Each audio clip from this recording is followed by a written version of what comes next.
नमस्कार, स्वागत है आप सभी का डीडी न्यूज के इस खास बुलेटिन एक्सप्रेस 100 में, जहां हम आपके लिए लेकर आते हैं राजनीति, मनोरंजन, देश दुनिया, खेल और व्यापार जगत की सभी बड़ी खबरों को एक्सप्रेस यानी कि फटाफट अंदाज में।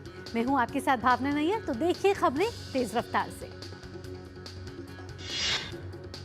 दिल्ली में 5 तारीख को होने वाले चुनाव से पहले आज सुपर संडे है। प्रधानमंत्री नरेंद्र मोदी आज फिर अपनी पार्टी के लिए चुनाव प्रचार करेंगे। आर.के. पुरम में दोपहर 1 बजे प्रधानमंत्री की जनसभा होगी।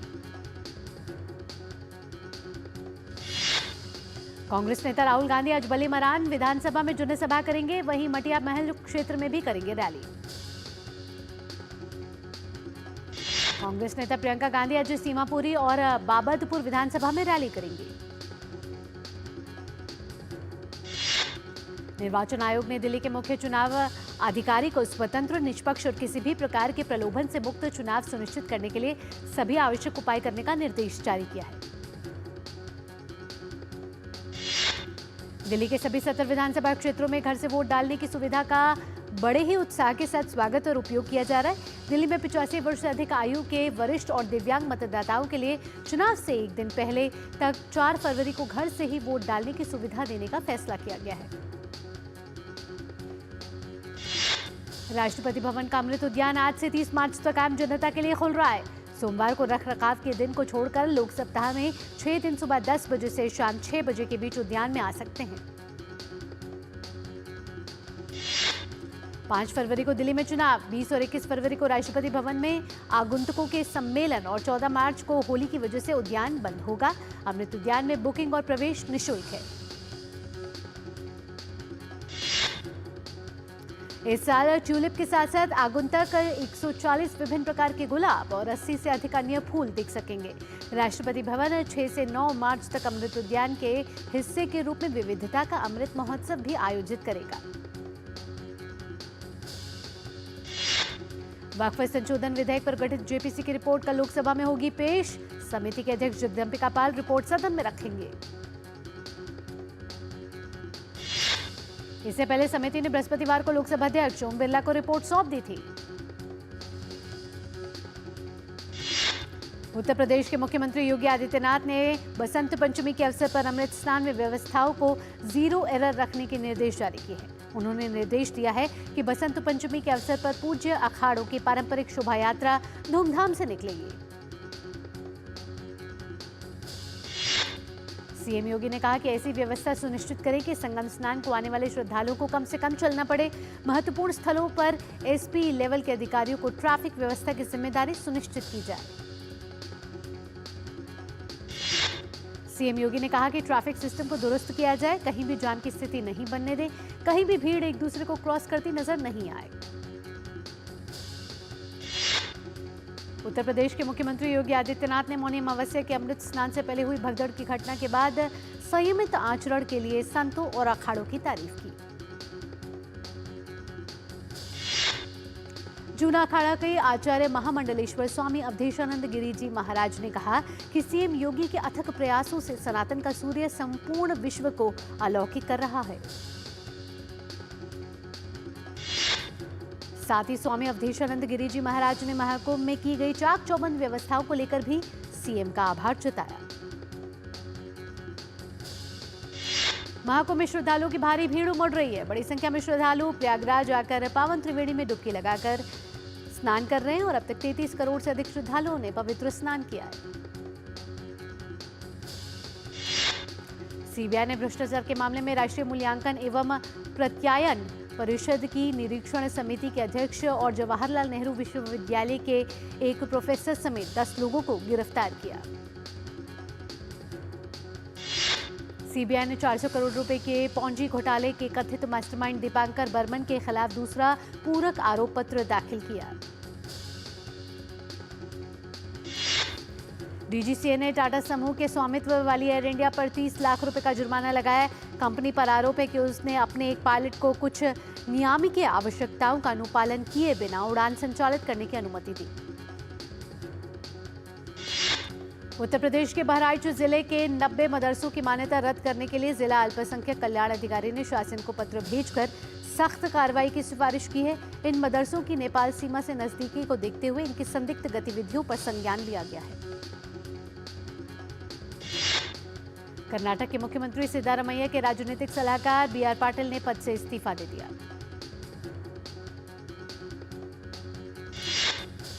छत्तीसगढ़ के बस्तर में सुरक्षा बलों को बड़ी कामयाबी हासिल हुई है। सुरक्षा बलों ने मुठभेड़ में 8 नक्सलियों को ढेर कर दिया। इस दौरान सुरक्षा बलों ने कई ऑटोमेटिक हथियार बरामद किए। इससे पहले 21 जनवरी को छत्तीसगढ़ ओडिशा बॉर्डर पर गरियाबंद में सुरक्षा बलों ने मुठभेड़ में 14 नक्सलियों को ढेर किया था। दिल्ली विधानसभा चुनाव से पहले आम आदमी पार्टी छोड़ने वाले सभी 8 विधायक भारतीय जनता पार्टी में हो गए हैं शामिल। सभी 8 विधायकों ने शुक्रवार को ही पार्टी से इस्तीफा दिया था। जम्मू कश्मीर के पुंछ में पीर पंजाल रेंज में पहाड़ियों की ऊपरी चोटियों पर ताजा हिमपात हुआ। ओडिशा के चांदीपुर में डीआरडीओ ने न्यूनतम दूरी की आयु रक्षा प्रणाली के लगातार 3 उड़ान परीक्षण सफलतापूर्वक किए।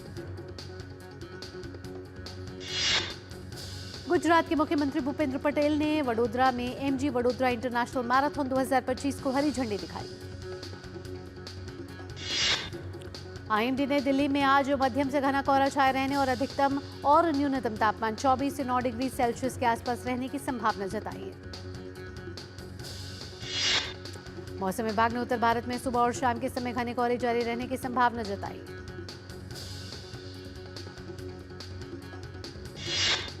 वित्त मंत्री निर्मला सीतारमण ने मोदी 3.0 का पहला पूर्ण बजट और अपना लगातार 8वां बजट पेश करते हुए सरकार की प्राथमिकताएं साफ की तो विकसित भारत के व्यापक सिद्धांतों का भी उल्लेख किया।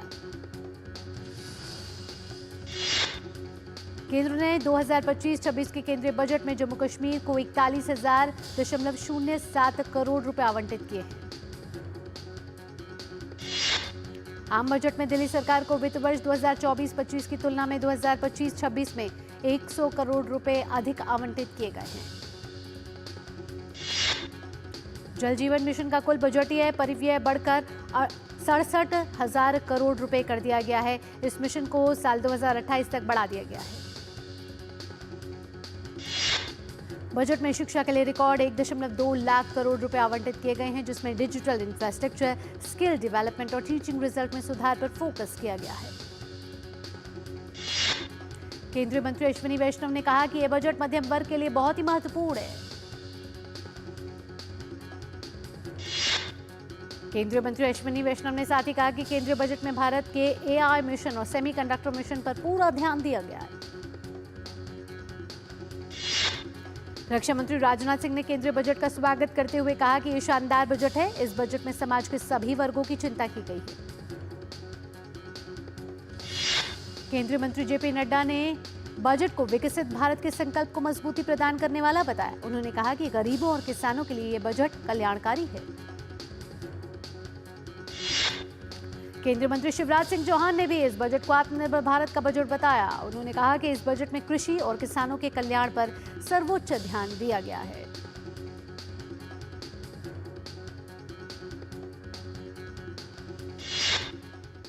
एक्सप्रेस 100 में वक्त हो चला एक छोटे से ब्रेक का। ब्रेक के बाद भी रफ्तार भरी खबरों के सिलसिले को रखेंगे यूं ही जारी। आप जुड़े रहिए टीडी न्यूज के साथ।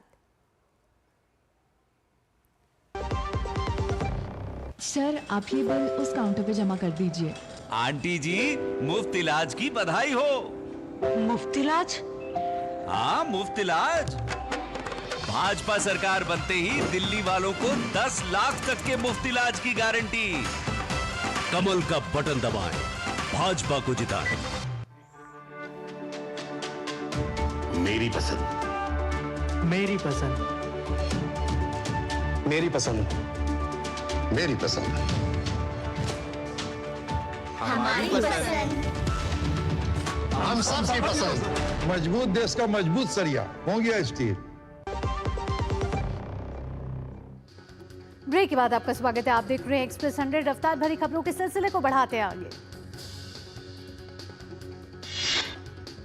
केंद्रीय उपभोक्ता मामले, खाद्य और सार्वजनिक वितरण मंत्री प्रहलाद जोशी ने कहा है कि यह बजट स्थिरता और विकास के प्रति मजबूत प्रतिबद्धता को दर्शाता है। केंद्रीय मंत्री गजेंद्र सिंह शेखावत ने बजट को भारत के युवाओं को आत्मनिर्भरता, किसानों को अधिक आय, नारी शक्ति को सम्मान, स्वाभिमान और विशेष रूप से मध्यम और निम्न वर्ग को बेहतर जीवन स्तर प्रदान करने वाला बताया। शिक्षा को प्राथमिकता देने के लिए केंद्रीय शिक्षा मंत्री धर्मेंद्र प्रधान ने प्रधानमंत्री और वित्त मंत्री का आभार जताया। उन्होंने कहा कि अगले 5 वर्ष में अटल टिंकरिंग लैब की 50,000 लैब की स्थापना की जाएगी। केंद्रीय मंत्री धर्मेंद्र प्रधान ने बजट को भविष्य की पीढ़ी और विकसित भारत के लिए समर्पित बताया। उन्होंने कहा कि साल 2047 के 50 सालों के बाद तक इस बजट का फायदा देश को मिलता रहेगा। रक्षा खड़से ने बजट को युवाओं और मध्यम वर्ग सहित समाज के सभी तबकों के लिए हक में बताया है। पूर्व प्रधानमंत्री एच.डी. देवेगौड़ा ने बजट का स्वागत करते हुए कहा कि बजट में अच्छे बिंदुओं को उठाया गया है, जिससे मध्यम वर्ग सहित विभिन्न क्षेत्रों को लाभ मिलेगा। जेएमएम सांसद महुआ माझी ने कहा कि वेतन वर्ग के लिए बजट अच्छा है। टीएमसी सांसद शत्रुघ्न सिन्हा ने भी कहा कि बिहार के लिए प्रावधान देखकर मुझे अच्छा लगा। केंद्रीय मंत्री जीतन राम मांझी ने कहा कि बजट में कई प्रगतिशील कदम उठाए गए हैं, जिससे आम लोगों को होगा फायदा। असम के मुख्यमंत्री हिमंत बिस्व शर्मा ने राहुल गांधी की आम बजट पर टिप्पणी को राजनीति से प्रेरित करार दिया और कहा कि देश की अर्थव्यवस्था के बारे में उनका ज्ञान शून्य है। सीआईआई के डीजी अभिजीत बैनर्जी ने आम बजट 2025 को विकसित भारत की महत्वाकांक्षाओं को साकार करने वाला बजट बताया। पीएचडीसीसीआई के अध्यक्ष हेमंत जैन ने आम बजट को उद्योग जगत के लिए उम्मीदों का बजट बताया है। इंसेक्टसाइड्स इंडिया लिमिटेड के प्रबंधन निदेशक राजेश अग्रवाल का कहना है कि यह बजट किसानों के लिए बहुत अच्छा बजट है। इससे कृषि क्षेत्र को बहुत फायदा होने वाला है। एनआईआईटी फाउंडेशन की कंट्री डायरेक्टर चारू कपूर ने बजट को शिक्षा के क्षेत्र के लिए उत्साहवर्धक बताया। रसना समूह के अध्यक्ष पीरूज खंबाटा ने कहा कि इस बजट में वित्त मंत्री ने मध्यम वर्ग से लेकर उद्योग जगत तक और शिक्षा से लेकर स्वास्थ्य तक सभी का ध्यान रखा है। डिसॉल्ट सिस्टम्स इंडिया के एमडी दीपक एनजी ने आम बजट को विकसित भारत की दिशा में एक अहम कदम बताया है। उन्होंने कहा कि यह बजट भारत के कारोबार जगत के लिए नए अवसरों को खोलने वाला है। भारतीय ऑटो एलपीजी के निदेशक सुयश गुप्ता ने आम बजट को सभी वर्गों के लिए फायदेमंद बताया। आज पूरी दुनिया में विश्व आर्द्रभूमि दिवस यानी कि वर्ल्ड वेटलैंड डे मनाया जा रहा है। पहली बार यह 1997 में मनाया गया था। अमेरिकी सेना ने सोमालिया में आतंकी संगठन इस्लामिक स्टेट के लड़ाकों को निशाना बनाकर कई हवाई हमले किए। सोशल मीडिया पर पोस्ट कर ट्रंप ने कहा कि हमलों में उन ठिकानों को नष्ट कर दिया गया है जिनमें आतंकवादी रहते थे और नागरिकों को किसी भी तरह के नुकसान पहुंचाए बिना कई आतंकवादियों को मार डाला गया है। अमेरिकी राष्ट्रपति डोनाल्ड ट्रंप के दूसरे कार्यकाल के दौरान अफ्रीकी देश में की गई ये पहली सैन्य कार्रवाई है। वहीं अमेरिकी रक्षा विभाग पेंटागन के शुरुआती आकलन में संकेत मिला है कि कई आतंकवादी मारे गए हैं। रक्षा मंत्री पीट हैग्सेट ने कहा कि ट्रंप के निर्देश पर अमेरिका की अफ्रीका कमान द्वारा सोमालियाई सरकार के साथ समन्वय कर ये हमले किए गए। अमेरिकी राष्ट्रपति डोनाल्ड ट्रंप ने वेनेजुएला से 6 अमेरिकी बंदियों की रिहाई पर जताई खुशी। राष्ट्रपति डोनाल्ड ट्रंप ने साथ ही कहा कि अमेरिका में अवैध रूप से प्रवेश करने वाले गिरोह के सदस्यों सहित अपने नागरिकों को वापस लेने के लिए वेनेजुएला के साथ एक नया समझौता किया गया है। ट्रंप ने साथ ही कहा कि उनके प्रशासन के दौरान सीमा सुरक्षा सबसे मजबूत रही है और अमेरिका से रिकॉर्ड संख्या में अवैध प्रवासियों और अपराधियों को निर्वासित किया जा रहा है। अमेरिका के राष्ट्रपति डोनाल्ड ट्रंप ने मेक्सिको, कनाडा और चीन पर कड़े टैरिफ लगाने के आदेश पर हस्ताक्षर किए। कनाडा और मेक्सिको से आयात पर 25% टैरिफ और चीन पर 10% अतिरिक्त टैरिफ लगाया गया। डोनाल्ड ट्रंप के अनुसार ये टैरिफ तब तक लागू रहेंगे जब तक कि अमेरिका में फेंटेनाइल नामक ड्रग्स और अवैध प्रवासन पर राष्ट्रीय संकट समाप्त नहीं हो जाता। ट्रंप द्वारा यह कदम पिछले वर्ष राष्ट्रपति चुनाव जीतने के तुरंत बाद दी गई धमकी के अनुरूप उठाया गया है तथा इससे संभवतः प्रतिशोध की कार्रवाई शुरू हो जाएगी। अरब देशों ने फिलिस्तीनियों को गजा से मिस्र और जॉर्डन में स्थानांतरित करने के अमेरिकी राष्ट्रपति ट्रंप के सुझाव को किया खारिज। अरब देशों ने चेतावनी देते हुए कहा कि ऐसी योजनाएं क्षेत्र की स्थिरता को खतरे में डालती हैं। इतना ही नहीं, ये संघर्ष बढ़ाने का खतरा भी पैदा करती हैं और लोगों के बीच शांति और सह अस्तित्व की संभावना को कमजोर करती है। एक्सप्रेस 100 में वक्त है एक और छोटे से ब्रेक का। ब्रेक के बाद भी रफ्तार भरी खबरों के सिलसिले को यूं ही रखेंगे जारी। आप कहीं मत जाइएगा, देखते रहिए डीडी न्यूज। 605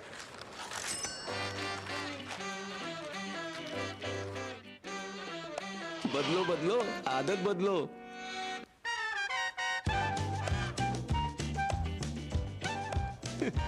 बदलो बदलो, आदत बदलो। अब नजदीकी बैंक जाकर फटे पुराने नोट्स बदलिए। अगर बैंक मना करे तो आरबीआई के ओम्बुड्समैन से शिकायत करें। आरबीआई कहता है, जानकार बनिए, सतर्क रहिए। जब धरती चीर कर निकलता है लोहे का पत्थर और मिलता है मोंगिया के जोश से, फिर तपता है, पिघलता है और बनता है फौलाद। अब होता है सरिया सारी खूबियों के साथ। मोंगिया स्टील, मजबूत देश का मजबूत सरिया। भैया, पक्के घर की बधाई हो। पक्का घर? हाँ, पक्का घर। दिल्ली में भाजपा सरकार बनते ही झुग्गी वालों को 3,50,000 पक्के घर और अटल कैंटीन में 5 रुपए में भरपेट खाने की गारंटी। कमल का बटन दबाएं, भाजपा को जिताएं। ब्रेक के बाद आपका स्वागत है। खबरों के सिलसिले को बढ़ाते आगे। सूडान में देश की सेना के खिलाफ लड़ने वाले एक कुख्यात अर्धसैनिक समूह ने ओमदुरमन शहर में एक खुले बाजार में आम लोगों पर किया हमला, जिसमें 54 लोगों की हुई मौत। सूडान के संस्कृति मंत्री और सरकार के प्रवक्ता खालिद अल अलीसर ने हमले की निंदा करते हुए कहा कि हताहतों में कई महिलाएं और बच्चे शामिल। सूडान में संघर्ष अप्रैल 2023 में शुरू हुआ, जब सेना और आरएसएफ के नेताओं के बीच बढ़ते तनाव ने राजधानी खार्तूम और विशाल पूर्वोत्तर अफ्रीकी देश के अन्य शहरों में खुली लड़ाई का रूप ले लिया। पाकिस्तान के बलूचिस्तान में पिछले 24 घंटों में आतंकवादियों से लोहा लेते हुए 18 सुरक्षा कर्मियों की मौत हो चुकी है, जबकि 24 आतंकवादी भी मारे गए हैं। पाकिस्तान के सेना प्रमुख जनरल सैयद असीम मुनीर ने बलूचिस्तान का दौरा किया और इस दौरान उन्हें वरिष्ठ सुरक्षा और खुफिया अधिकारियों ने स्थिति के बारे में जानकारी दी। ईरान ने 1000 किलोमीटर की रेंज वाली एक नई एंटी वॉरशिप क्रूज मिसाइल का किया परीक्षण। यह मिसाइल गदर 380 टाइप एल है, जिसकी मारक क्षमता 600 मील तक है। साथ ही इसमें एंटी जैमिंग क्षमता भी है, जो इसे दुश्मन की जैमिंग प्रणालियों से बचने में सक्षम बनाती है। ईरान के रेवोल्यूशनरी गार्ड की नौसेना के प्रमुख जनरल अली रेजा टांगसेरी ने बताया कि यह मिसाइल भूमिगत सुविधाओं से लॉन्च की जा सकती है। साथ ही इसे 5 मिनट से भी कम समय में तैयार और लॉन्च किया जा सकता है। इजराइल के प्रधानमंत्री बेंजामिन नेतन्याहू ने रिटायर्ड मेजर जनरल इयाल जमीर को इजराइल के सशस्त्र बलों के चीफ ऑफ स्टाफ के रूप में नामित किया। इजराइल की सेना में 28 साल तक सर्विस देने वाले रिटायर्ड मेजर जनरल इयाल जमीर उस सेना की कमान संभालेंगे जिसमें गजा में 15 महीने तक युद्ध छिड़ा है। लेबनान में भी लड़ाई लड़ी है। ईरान, इराक और यमन से होने वाले हवाई हमलों का सामना किया है। भारत और दक्षिण अफ्रीका के बीच आज महिला अंडर 19 T20 वर्ल्ड कप का फाइनल खेला जाना है। भारतीय टीम प्रतियोगिता के डिफेंडिंग चैंपियन है। भारत और इंग्लैंड के बीच 5वां और अंतिम T20 मैच आज मुंबई में खेला जाएगा। भारत ने सीरीज में 3-1 की अजय बढ़त बना रखी है। भारतीय टीम के पूर्व दिग्गज बल्लेबाज सचिन तेंदुलकर को बीसीसीआई के वार्षिक पुरस्कार समारोह में colonel CK Nayudu lifetime achievement award से सम्मानित किया गया। इंडिया नेवी हाफ मैराथन का पहला संस्करण आज नई दिल्ली में आयोजित किया गया। इस मैराथन में 10,000 से ज्यादा लोगों ने हिस्सा लिया। स्पेनिश लीग में एस्पेनियोल ने रियल मैड्रिड को 1-0 से हरा दिया। एस्पेनियोल के लिए कोमेरो ने 85वें मिनट में विजयी गोल किया। इंग्लिश प्रीमियर लीग में नॉटिंघम फॉरेस्ट ने ब्राइटन को 7-0 से करारी मात दी। नॉटिंघम के लिए क्रिस वुड ने हैट्रिक लगाई। प्रीमियर लीग में फुलहम ने न्यूकासल को 2-1 से हरा दिया। इस हार के साथ न्यूकासल ने लीग में चौथे स्थान पर आने का मौका गंवा दिया। बुंदेसलीगा में बायर्न म्यूनिख ने केएल को 4-3 से दी मात। इस जीत के साथ बायर्न ने लीग के शीर्ष पर 9 अंक की मजबूत बढ़त बना ली है। डेम्बेले की हैट्रिक की मदद से पीएसजी ने फ्रेंच लीग में रेस्ट को 5-2 से मात दी है। ये एक सप्ताह में डेम्बेले की दूसरी हैट्रिक रही। एस्टन विला मैनचेस्टर यूनाइटेड के फॉरवर्ड मार्कस रैशफोर्ड को लोन पर ले जाने रही है। सोमवार की ट्रांसफर डेडलाइन से पहले दोनों क्लबों के बीच सहमति बन सकती है। अभिनेत्री कीर्ति सुरेश और समांथा रूथ प्रभु ने केरल के 15 वर्षीय किशोर मिहिर की रैगिंग की वजह से हुई मौत पर दुख जताते हुए न्याय की मांग की है। अक्षय कुमार और अरशद वारसी की फिल्म जॉली एलएलबी 3 में वकील के किरदार में नजर आएंगे एक्टर राम कपूर। फिल्म इसी साल 11 अप्रैल को होगी रिलीज। विकी कौशल और रश्मिका मंदाना अभिनीत फिल्म छावा का पहला गाना जाने तू हुआ रिलीज। फिल्म छावा 14 फरवरी को होगी रिलीज। शबाना आजमी की वेब सीरीज डब्बा कार्टेल का टीजर हुआ रिलीज। वेब सीरीज 28 फरवरी को ओटीटी पर होगी रिलीज। धानुष अभिनीत फिल्म इडली कढ़ाई के निर्माताओं ने फिल्म का नया लुक किया जारी, जिसमें अभिनेता अरुण विजय एक बॉक्सर की भूमिका में आ रहे हैं नजर। अर्जुन कपूर की फिल्म मेरे हस्बैंड की बीवी का ट्रेलर हुआ रिलीज। फिल्म 21 फरवरी को ओटीटी पर होगी रिलीज। अक्षय कुमार, सुनील शेट्टी और परेश रावल अभिनीत hit comedy franchise film Hera Pheri 3 की शूटिंग इस साल दिसंबर में होगी शुरू। शाहिद कपूर की फिल्म देवा ने रिलीज के दूसरे दिन 4.28 करोड़ रुपए की कमाई। इसके साथ फिल्म ने कुल 9.78 करोड़ रुपए की कमाई की है। टीवी शो ये रिश्ता क्या कहलाता है कि पूरे हुए 16 साल। इस मौके पर निर्माता राजन शाही ने सेट पर रखवाई पूजा।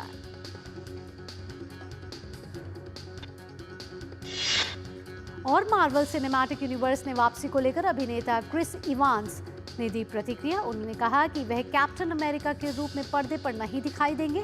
वह खुशी से रिटायर हो चुके हैं। इसी के साथ एक्सप्रेस 100 में फिलहाल इतना ही। देश और दुनिया की बाकी खबरों के लिए आप देखते रहिए डीडी न्यूज। मुझे दीजिए अनुमति। नमस्कार।